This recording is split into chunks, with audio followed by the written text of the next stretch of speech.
여러분 안녕하십니까? 여러분 어떻게 잘 지내고 계십니까? 그냥 다 덥다 이런 말밖에 안 나오는 그런 계절입니다. 코로나도 지금 그 감염자도 유행이 하고 있다고 합니다. 교회 성도님들 중에서도 코로나 감염했다라고 하는 분들 얘기를 듣고 있습니다. 주의해 주시기를 바랍니다. 코로나에 감염된다 할지라도 회복을 위해서 기도하겠습니다. 오늘은 로마서 시리즈 5번째입니다. 오늘은 3장 1절부터 31절 말씀 모든 사람들에게 주어지는 하나님의 의라고 하는 제목으로 여러분들과 나누려고 합니다. 바로 지난번 메시지는 2장 1절부터 29절까지의 내용으로 나눴습니다. 그 메시지 내용을 조금 되돌아보는 시간을 갖겠습니다. 지난번 그 말씀에서는 바울은 하나님은 유대인들에게도 이방인들에게도 차별하지 않는 심판을 내리시는 분이라고 말했습니다. 원래 유대인들은 잘못된 구원의 근거를 가지고 있어서 잘못된 자부심을 가지고 있었습니다. 그래서 이방인들을 판단하고 깔보고 있었습니다.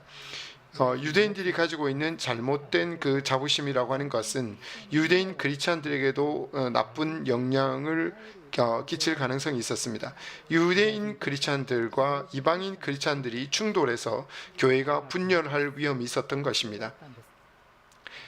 그 잘못된 그 자부심이 아니라 예수님을 자랑하는 곳에 교회의 일치가 있는 것입니다.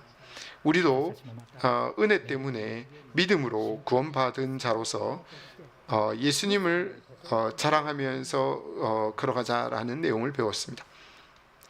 오늘 3장 내용은 바울은 모든 사람은 죄인입니다. 하지만 율법의 행위가 아니라 믿음에 의해서 의로 인정을 받습니다라고 하는 내용을 가르치고 있습니다. 3장은 2장에서 말했던 바울의 그 대답에 대한 그 유대인들의 반론을 예상하고 대답하는 형태로 이 얘기를 시작합니다. 자, 그러면 오늘 본문을 보겠습니다. 바울이 예상했던 유대인들의 그 첫 번째 반론이라고 하는 것은 만약 내가 이방인들과 똑같이 죄인이고 또 예수 그리스도를 믿지 않으면 구원받지 못한다면 유대인들이 뛰어난 게 도대체 뭐냐라고 하는 반론입니다. 3장 1절 2절 읽겠습니다. 그런즉 유대인의 나음이 무엇이며 할례의 유익이 뭐냐? 범사에 많으신 우선은 그들이 하나님의 말씀을 맡았음이니라. 여기서 바울이 말하는 것은 유대인들이 뛰어난 점이 있는데 많이 있다고 말합니다. 그 중에 첫 번째가 하나님의 말씀이 맡겨졌다라고 그렇게 말하고 있습니다. 하나님의 말씀이라고 하는 것은 구약 성경을 여기서 말하는 것이겠죠. 하나님은 먼저 유대인들에게 이 구약 성경 하나님의 말씀을 유대인들에게 주었습니다. 이것은 유대인들에게 있어서 굉장히 큰 특권이었습니다.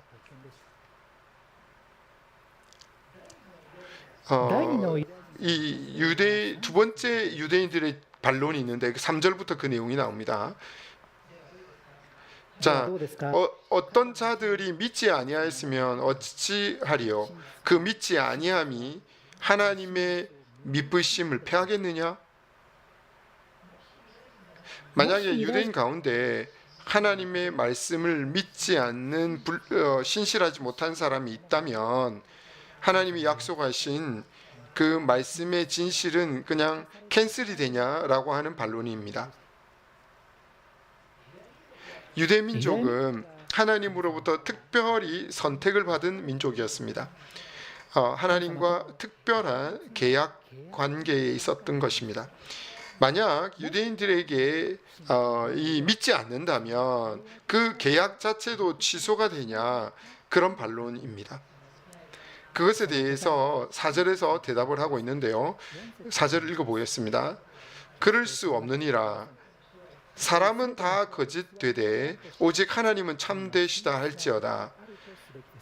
기록된 바 주께서 주의 말씀에 의롭다함을 얻으시고 판단 받으실 때에 이기려 하심이라 한것 같으니라.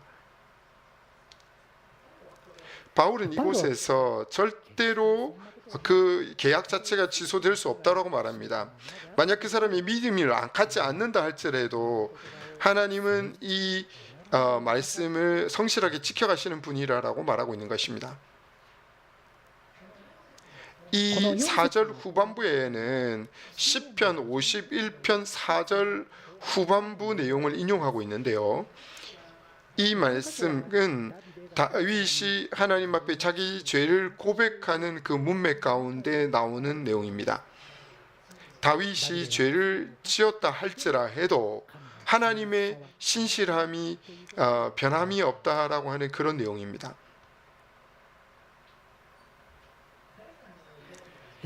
세 번째 유대인들의 반론이 있었는데 그것은 우리 인간의 죄가 하나님의 의를 드러낸다면 하나님이 인간을 심판하는 것이 부당하지 않냐라는 겁니다.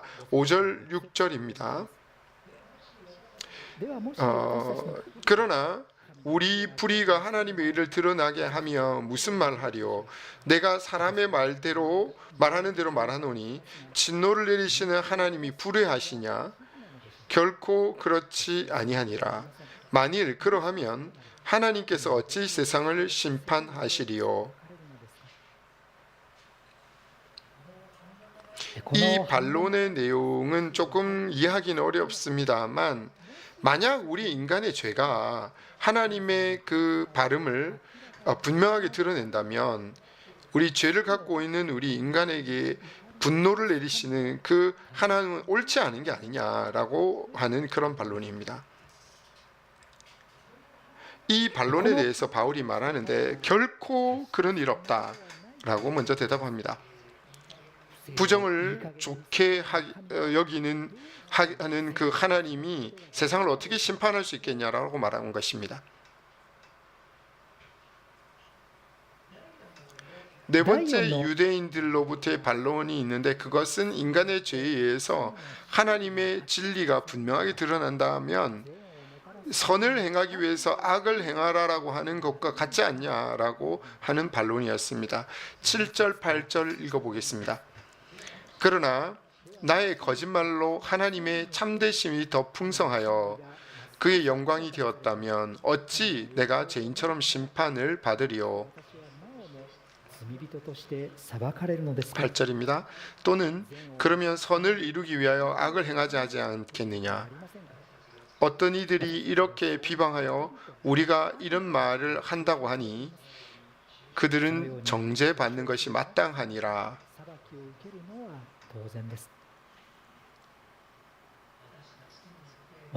우리의 죄에 의해서 하나님과의 차이가 아주 부각이 된다면 하나님의 거룩함이 더 드러나게 되고 또 그것이 하나님의 영광을 나타내게 된다면 그거 좋은 거 아니냐? 그거를 위해서 우리가 더 나쁜 거 하자라고 그렇게 말하지 않겠냐라고 유대인들이 반론을 한 것입니다. 사실 이 바울이 말하는 은혜의 복음은 선을 가져오기 위해서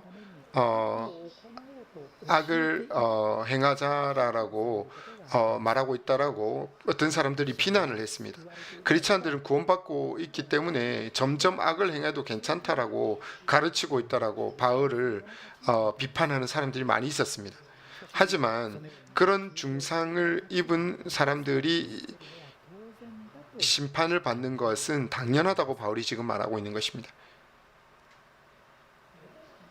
우리도 때때로 그 행위가 아니라 하나님으로부터 일방적인 은혜로 구원을 받는다라고 한다면 구원받은 이후에 우리가 죄를 범해도 되는 거 아닐까라고 생각해버리기 쉽습니다. 그렇지만 그 생각에 대해서 이곳에서 반론하고 있는 유대인의 생각과 마찬가지라는 겁니다. 그러니까 은혜를 잘못 생각했다는 겁니다.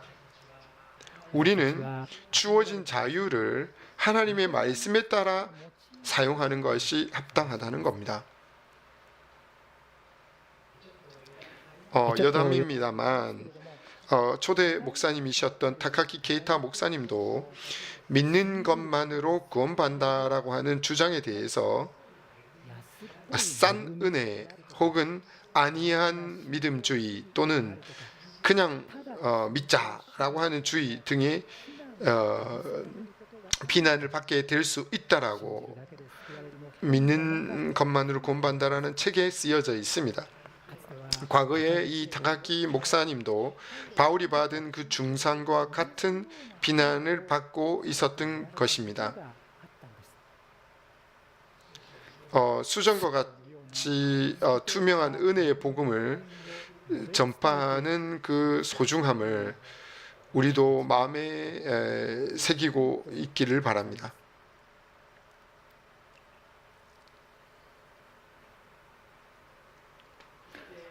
자, 1절부터 8절까지 유대인들의 반론에 대해서 바울이 대답을 했는데 이제 드디어 9절에서 20절 사이에 유대인이나 이방인이나 모든 사람이 죄인이라고 다시 한번 말합니다. 9절 내용을 읽어보겠습니다. 그러면 어떠하냐? 우리는 나으냐? 결코 아니라 유대인이나 헬라인이나 다 죄 아래 있다고 우리가 이미 선언하였느니라.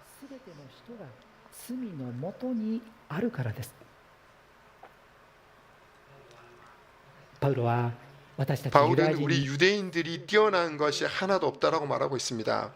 유대인도 이방인들도 민족에 관계없이 모든 사람들이 다 죄 아래 있다라고 가르치고 있습니다. 죄 아래 있다라고 하는 것은 하나님의 분노와 심판 아래 있다라는 뜻입니다. 그리고 그리스인 이것은 헬라인, 한국말로는 헬라인이라고 되어 있죠. 이것은 이방인의 대표를 말합니다. 이 이방인 전체를 표현하는 것입니다. 모든 사람이 제 밑에라고 하는 이렇게 바울이 말한 것이 아니라 이미 구약 성경에서 가르치고 있는 말씀이었습니다. 10절에서 18절까지 바울이 구약 성경을 인용합니다.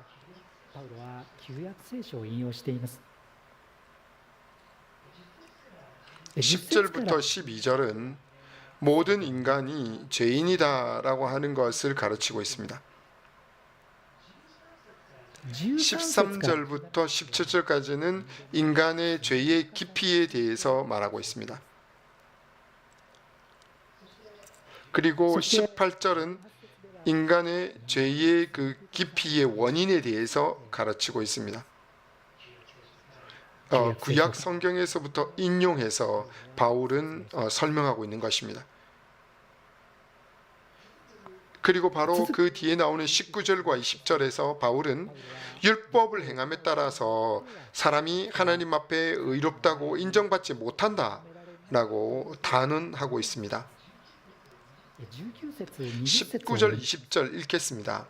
우리가 알거니와 무릇 율법이 말하는 바는 율법 아래 있는 자들에게 말하는 것이니 이는 모든 입을 막고 온 세상으로 하나님의 심판 아래에 있게 하려 함이라. 그러므로 율법의 행위로 그의 앞에 의롭다 하심을 얻을 육체가 없나니 율법으로는 죄를 깨달음이라.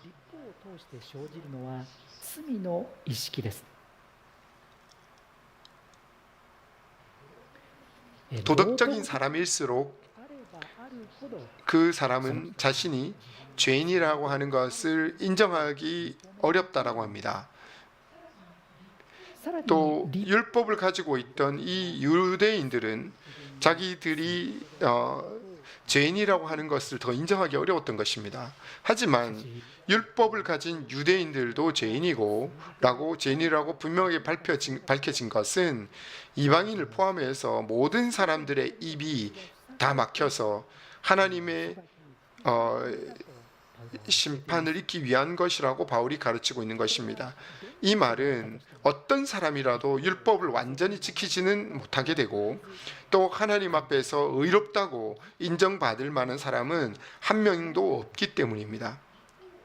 율법을 통해서 생기는 것은 죄의식이고 하나님 앞에서 자신이 죄인이라고 하는 그 자각이라는 것입니다.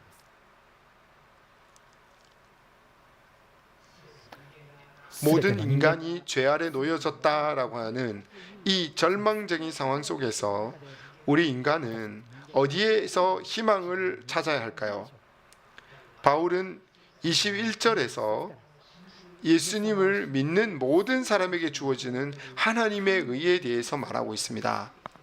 21절과 22절을 읽어보겠습니다. 이제는 율법 외에 하나님의 한 의가 나타났으니 율법과 선지자들에게 증거를 받은 것이라. 곧 예수 그리스도를 믿음으로 말미암아 모든 믿는 자에게 미치는 하나님의 의니 차별이 없느니라.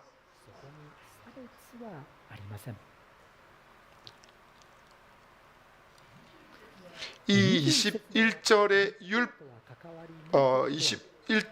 율법 외에 하나님의 한 의가 나타났다라고 말하고 있습니다. 율법과 선지자들의 책이라고 하는 것은 구약 성경을 말합니다.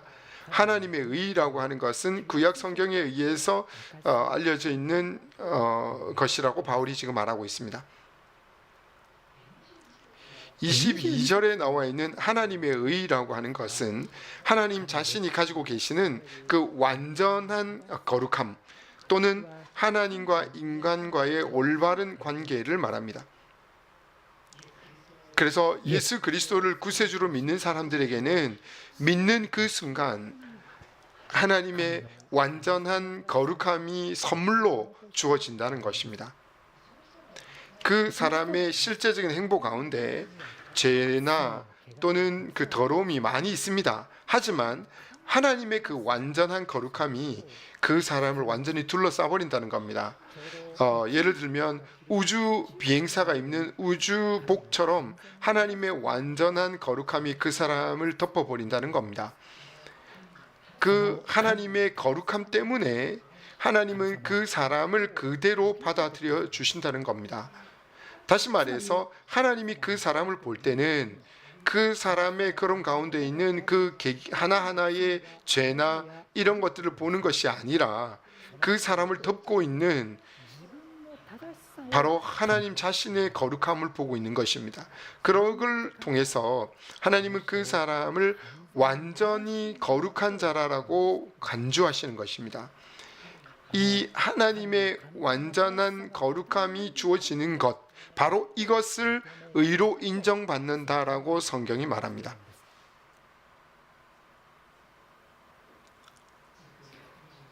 계속되어지는 23절, 24절을 읽겠습니다. 모든 사람이 죄를 범하였음에 하나님의 영광에 이르지 못하더니 그리스도 예수 안에 있는 속량으로 말미암아 하나님의 은혜로 값없이 의롭다 하심을 얻은 자 되었느니라. 23절에서 말합니다. 모든 사람들이 죄를 범했다. 그리고 하나님의 영광에 이르지 못한다라고 바울이 말하고 있습니다.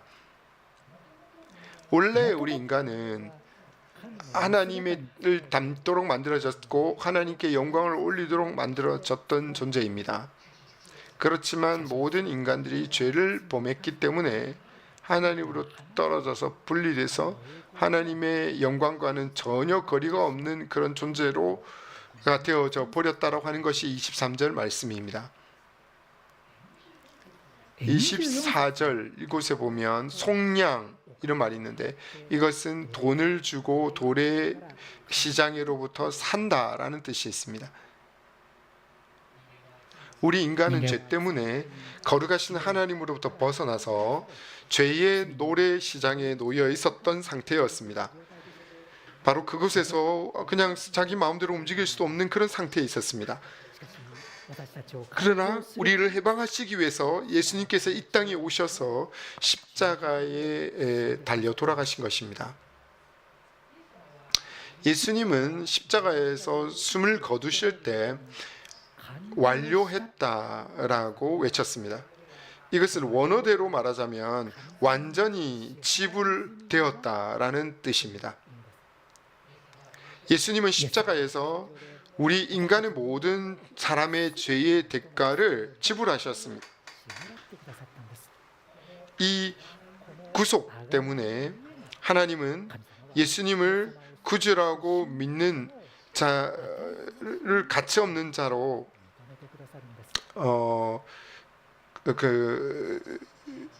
그러니까 의로운 자라고 인정하신다는 것입니다. 자, 25절 읽겠습니다.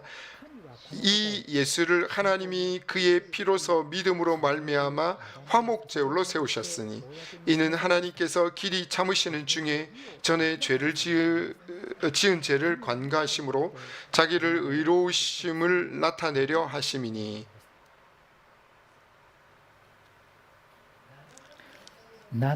이곳에 보면 그 화목 제물이라고 하는 것은 바로 예수님을 말합니다. 하나님의 그 분노, 진노에 대해서 화목하게 하신다는 뜻입니다. 우리 인간의 죄라고 하는 것은 하나님의 거룩함을 더럽힙니다. 하나님의 분노는 우리 인간의 죄를 향하고 있습니다. 그런데 하나님은 인간의 죄에 대한 분노를 예수님께 올려버리신 것입니다. 그렇기 때문에 예수님은 십자가상에서 그런 그 끔찍한 죽음을 당해야만 했던 것입니다. 예수님께서 십자가상에서 우리 인간을 대신해서 죄의 벌을 받으셨기 때문에 하나님의 분노는 완전히 그렇게 화목제물이 된 것입니다. 하나님은 그 예수님의 그 화목제물을 통해서 우리 인간이 구원받을 수 있는 길을 열어주신 것이었습니다.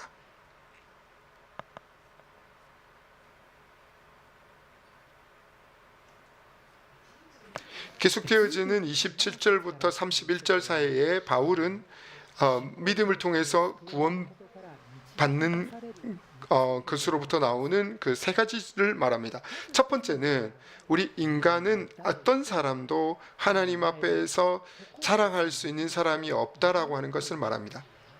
27절, 28절에 그 내용이 나오는데 읽어보겠습니다. 그런즉 자랑할 데가 어디냐? 있을 수가 없느니라. 무슨 법으로냐? 행위로냐? 아니라 오직 믿음의 법으로니라. 그러므로 사람이 의롭다 하심을 얻는 것은 율법의 행위에 있지 않고 믿음으로 되는 줄 우리가 인정하노라.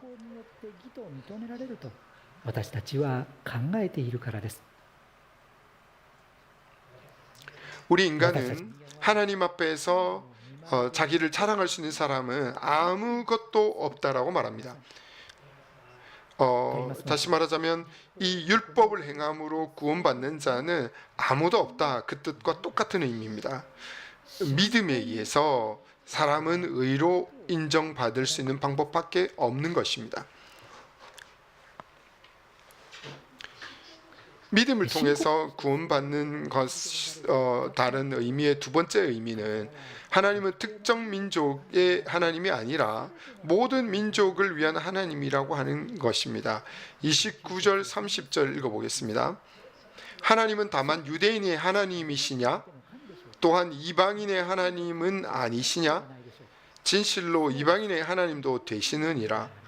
할례자도 믿음으로 말미암아 또한 무할례자도 믿음으로 말미암아 의롭다 하실 하나님은 한 분이시니라.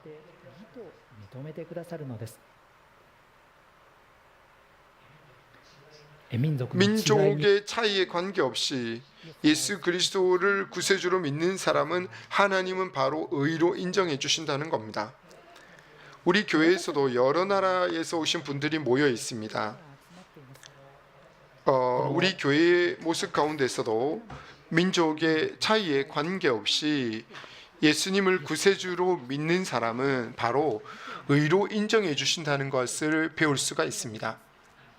하나님은 특정 민족의 하나님이 아니라 모든 민족을 위한 하나님이십니다.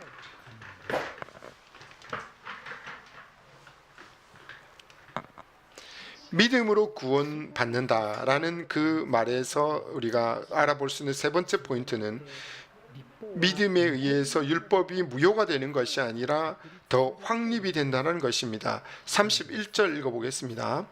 그런즉 우리가 믿음으로 말미암아 율법을 파괴하느냐? 그럴 수 없느니라. 도리어 율법을 굳게 세우느니라. むしろ立法を確立することになります。 믿음을 통해서 구원받는다면 율법은 필요 없는 거 아니냐라고 유대인들이 의문을 가졌던 것입니다. 바울은 그렇지 않다라고 지금 말하고 있습니다. 오히려 율법을 더 확정한다라고 말하고 있는 것입니다. 바울은 갈라디아서 5장 14절에 이렇게 말한 적이 있었습니다. 스크린에 비추겠습니다. 봐주십시오. 갈라디아서 5장 14절입니다. 온 율법은 내 이웃 사랑하기를 내 자신 같이 하라 하신 한 말씀에서 이루어졌나니. 율법 전체는 내 이웃을 내 몸과 같이 사랑하라는 이 하나의 말씀으로 다 요약할 수 있다라는 것입니다. 예수님을 구세주로 믿고 순종하는 사람은 내 이웃을 내 몸과 같이 사랑하라고 하는 이 말씀, 이 예수님의 말씀을 마음속에 새기게 된다는 것입니다. 그것은 율법을 무효화하는 행동이 아니라 율법을 더 확립한다는 뜻과 같습니다.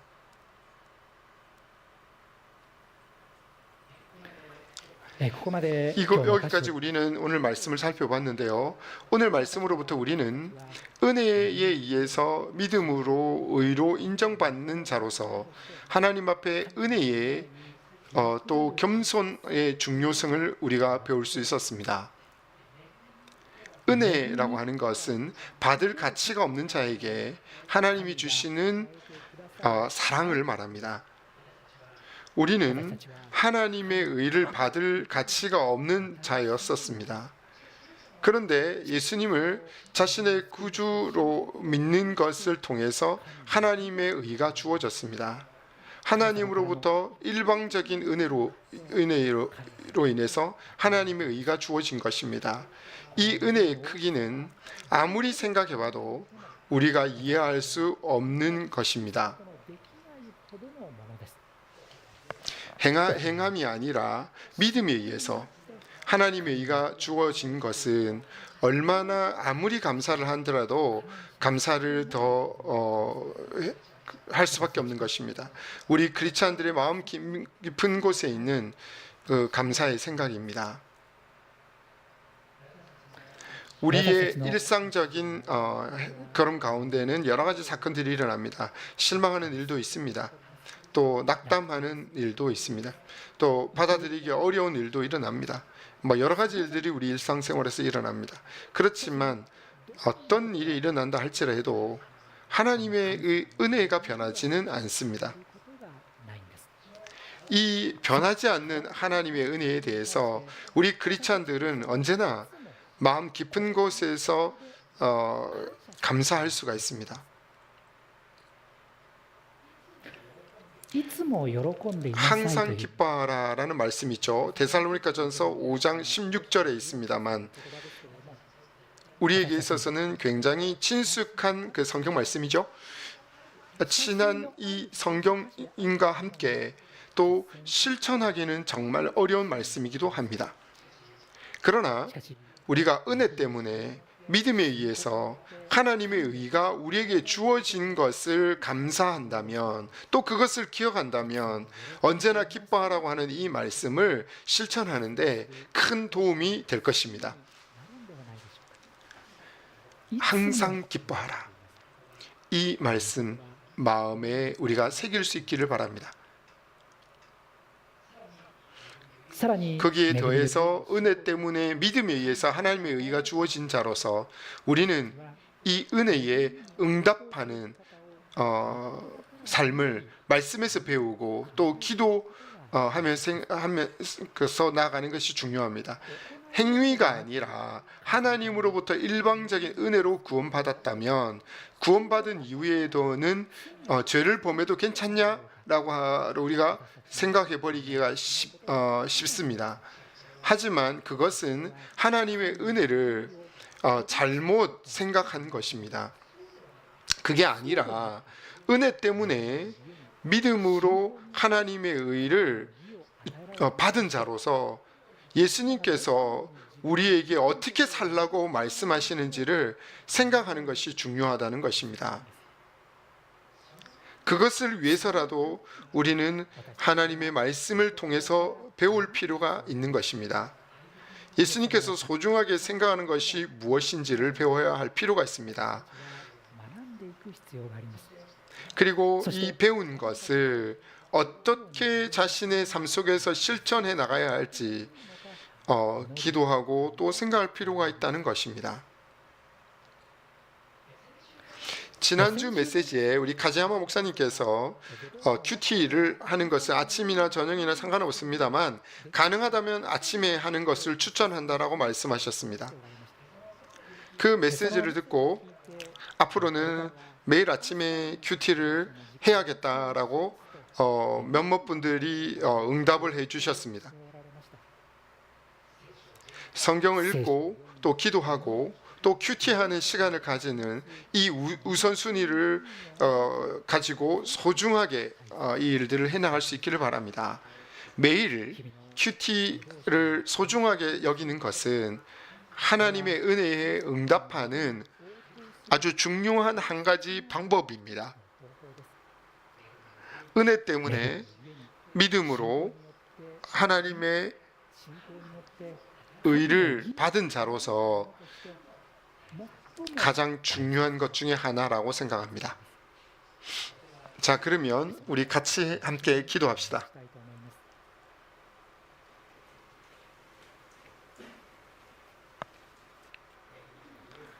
은혜 때문에 믿음에 의해서 하나님의 의가 주어진 것은 우리에게 있어서 얼마나 감사한 것인지요.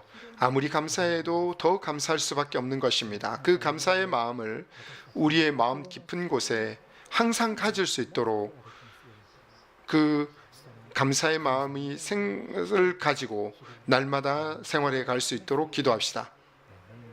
마음 가운데서 기도합시다.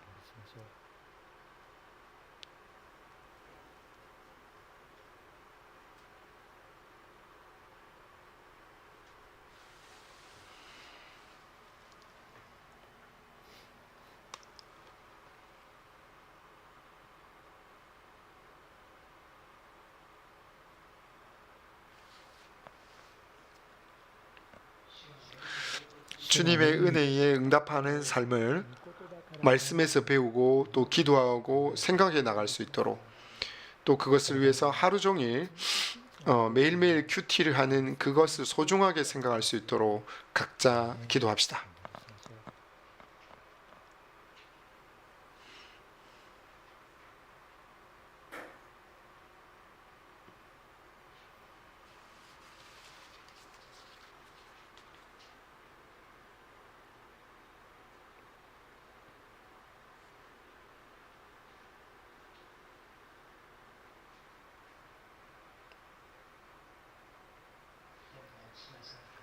하나님 아버지, 오늘은 로마서 3장에서 믿는 모든 사람에게 주어지는 하나님의 의에 대해서 배웠습니다.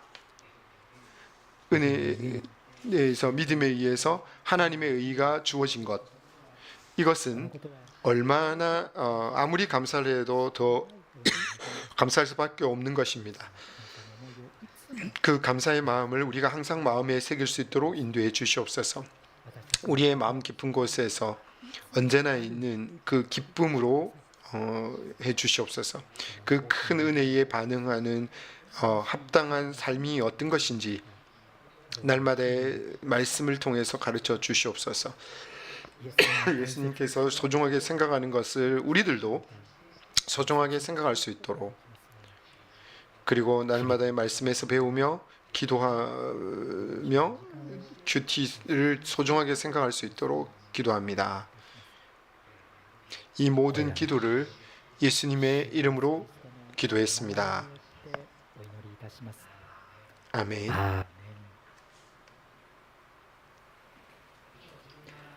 今日自分は神様 오늘 に受け 우리 자신은 하나님 앞에 받아들여지고 있는지 아닌지 잘 모르는 분이 계실 겁니다. 그런 분들을 위해서 조금만 더 이야기를 나누겠습니다. 하나님 앞에 있는 모든 사람은 죄 아래에 있다라고 성경이 말합니다. 인간에게는 누구나 마음속에 죄가 있습니다. 사람을 미워하거나 또는 질투하거나 또는 거짓말하는 것 같은 이런 모든 죄가 우리 가운데 있습니다. 이런 죄가 하나님과 인간 사이에 분리되는 벽이 되어버렸고 우리 인간은 하나님의 사랑으로부터 벗어난 존재가 되어버렸습니다. 죄 있는 사람은 이 땅에서의 목숨이 끝난 이후에 죄의 형벌을 받지 않으면 안 됩니다. 인간은 죽은 이후에 하나님의 사랑이 결코 도달할 수 없는 영원한 멸망에 가야 한다라고 성경이 가르치고 있습니다. 근데 하나님은 우리를 아주 깊이 있게 사랑해 주셨습니다. 우리가 영원한 멸망에 가지 않아도 되도록 우리의 죄의 형벌을 대신해서 받아주시는 예수 구세주를 이 땅에 보내주셨던 것입니다. 바로 그분이 예수 그리스도입니다. 예수님께는 단 하나의 죄도 없었습니다. 그렇지만 십자가에 달려 돌아가셨습니다. 그것은 원래대로라면 우리들이 스스로 받았어야만 할 죄의 형벌을 대신해서 받아주셨던 것입니다. 어떤 사람이라 할지라도 이 예수 그리스도의 십자가가 자신의 죄의 용서를 위한 것이었다라고 믿는 사람은 하나님으로부터 죄의 용서를 받을 수가 있습니다. 그리고 하나님과 함께 천국까지도 걸어갈 수 있는 영원한 생명이라고 하는 이 생명을 자신의 것으로 받을 수 있게 됩니다. 지금 예수님께서 나의 구세주라라고 하는 그 믿는 기도를 드리러 갑니다. 부디 눈을 감고 기도해 주시기 바랍니다. 제가 대표해서 기도하겠습니다. 목소리 내지 않아도 괜찮습니다. 하지만 제 기도에 맞추어서 마음 가운데서 기도해 주시기를 바랍니다. 그러면 기도하겠습니다. 하나님 아버지, 하나님 아버지라고 기도해 주시기 바랍니다. 당신 앞에 서면 저에게도 죄가 있습니다. 예수님께서 십자가에서 돌아가신 것은 저를 대신한 것이고 저의 죄를 용서하기 위한 것이라는 것에 대해서 감사를 드립니다. 저는 지금 예수님을 저의 구세주로서 믿습니다. 아멘. 지금 저와 함께 이 기도를 드리신 분은 하나님으로부터 죄의 용서를 받으신 것입니다. 크리스찬이 된 것입니다. 계속해서 교회에도 계속 와주시기를 바랍니다. 하나님께서 얼마나 놀라운 사랑으로 우리를 사랑하시는지 같이 성경에서 배워갈 수 있기를 바랍니다.